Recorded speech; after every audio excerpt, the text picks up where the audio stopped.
Hello friends, आपके अपने YouTube channel रफ्तार 12 में आपका स्वागत है।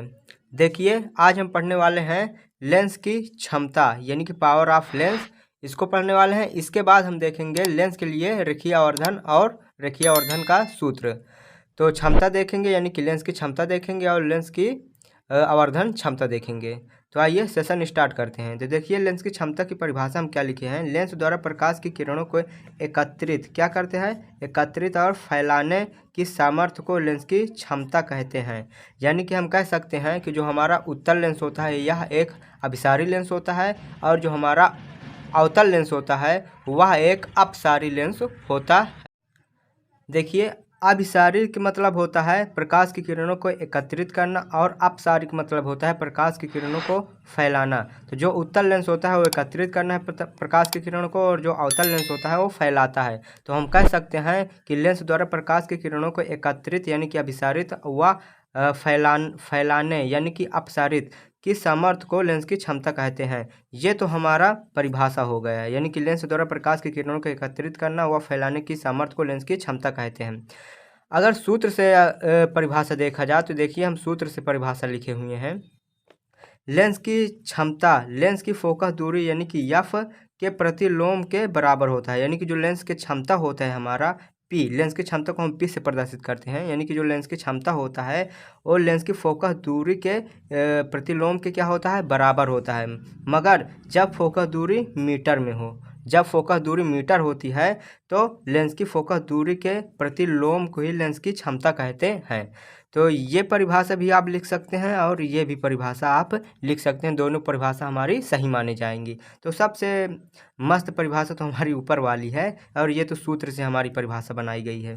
तो देखिए, लेंस की क्षमता को हम पी से प्रदर्शित करते हैं तो हमारा पी बराबर होता है 1/f, यानी कि 1/f यानी कि फोकस दूरी होती है। तो लेंस की क्षमता बराबर 1/f होता है जब मीटर में दिया हुआ हो मान। अगर सेंटीमीटर में मान दिया हो तो 1000 से इसमें गुणा कर देंगे बस। तो ये हमारा लेंस की क्षमता का सूत्र हो गया और ये हमारा परिभाषा हो गया।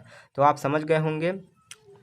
तो देखिए, लेंस की क्षमता से संबंधित कुछ पॉइंट देखते हैं जो इम्पोर्टेंट है, टिक मार में आ भी सकता है ऑप्शनल में।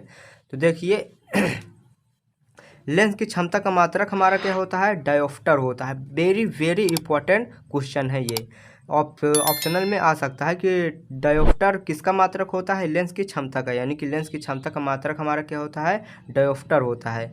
और देखिए, लेंस उत्तल लेंस की क्षमता सदैव धनात्मक होती है और अवतल लेंस की क्षमता सदैव ऋणात्मक होती है। ध्यान रखिएगा। तो उत्तल लेंस जो होता है हमारा, जो अभिसरित लेंस होता है, अभिसारी लेंस होता है, वो उसकी फोकस क्षमता जो होती है धनात्मक होती है, और जो हमारा अवतल दर्पण होता है उसकी फोकस दूरी हमारी क्या होती है, ऋणात्मक होती है। और एक पॉइंट देख लेते हैं, कोई लेंस प्रकाश की किरणों को जितना अधिक मोड़ता है उसकी क्षमता उतना ही क्या होती है, अधिक होती है। ठीक है, यानी प्रकाश की किरणों को जितना अधिक मोड़ेगा या फैलाएगा उसकी क्षमता उतना ही हमारी क्या होगी, अधिक होगी। तो लेंस की क्षमता के लिए तो हम देख चुके हैं, जितना भी सवाल आ सकता है उतना पूरा हम आपको बताए हैं। लेंस की क्षमता की परिभाषा भी बता दी है कि लेंस द्वारा प्रकाश की किरणों को एकत्रित एवं फैलाने की सामर्थ्य को लेंस की क्षमता कहते हैं। तो आइए अब देखते हैं लेंस के लिए रेखीय आवर्धन।